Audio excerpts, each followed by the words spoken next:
Live Entrevista.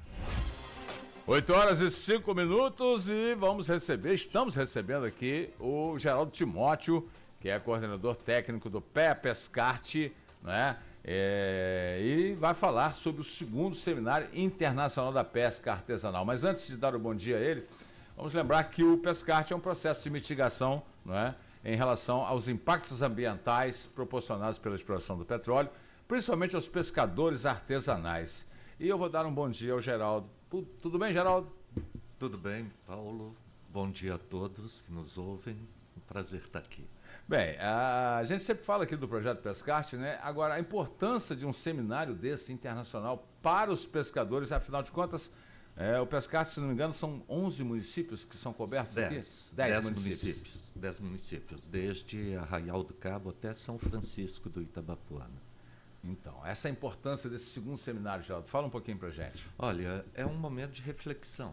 É um momento em que nós oportunizamos uma série de pessoas, né, falarem sobre a pesca, né, discursarem sobre a sua vivência, o que nós temos descoberto nas inúmeras pesquisas que são realizadas e a consolidação de um campo de pesquisa que estava ausente da universidade, pelo menos do Norte Fluminense.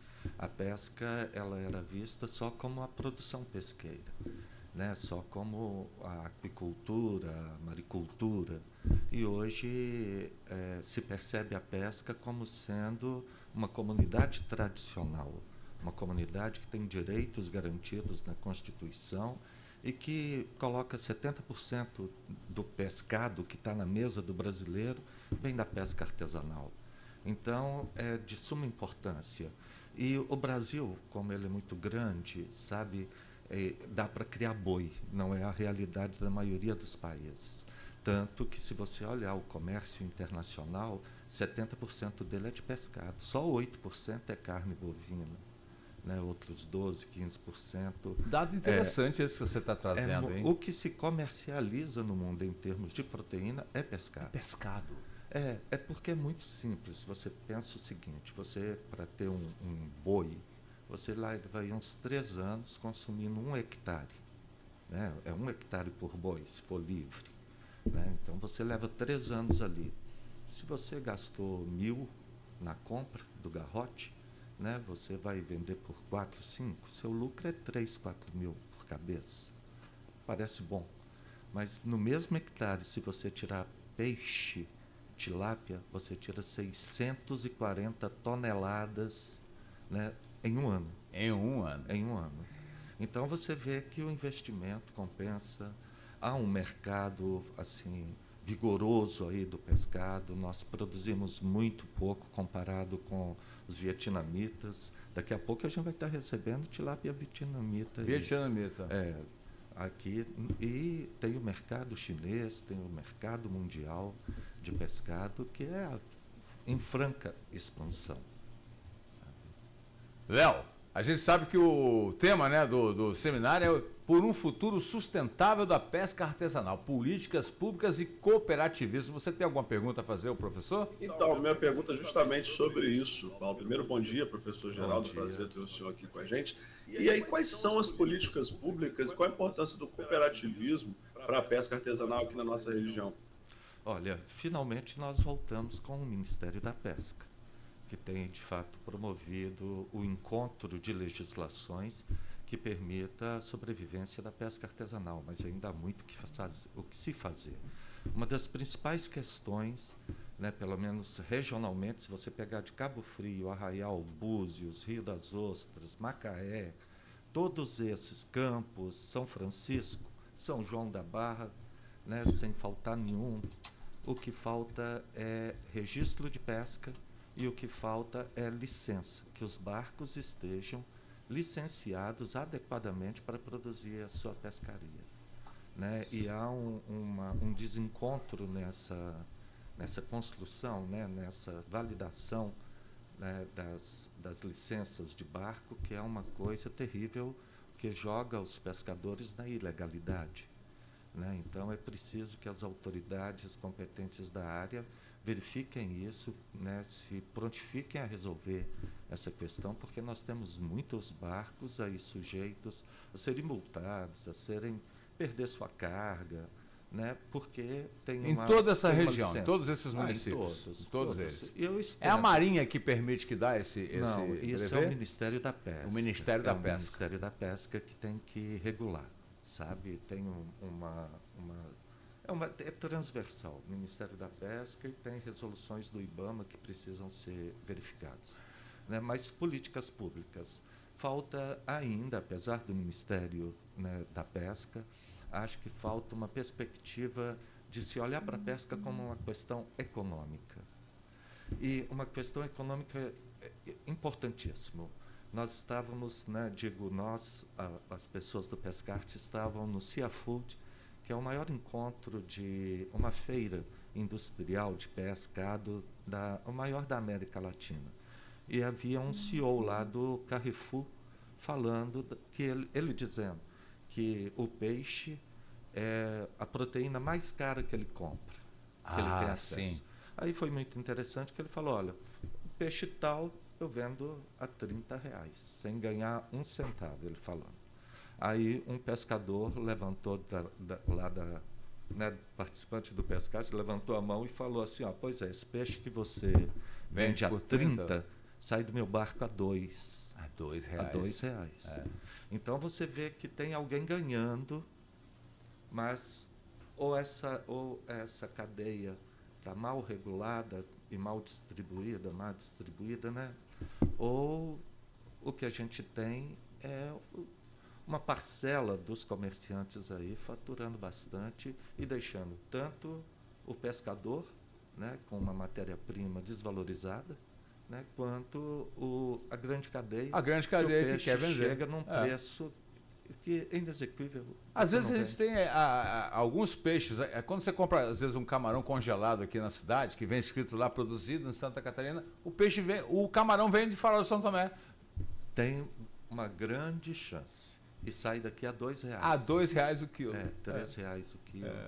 E tem vezes que os pescadores, como não tem armazenagem e nem como processar aquele pescado, ele acaba vendendo por 50 centavos.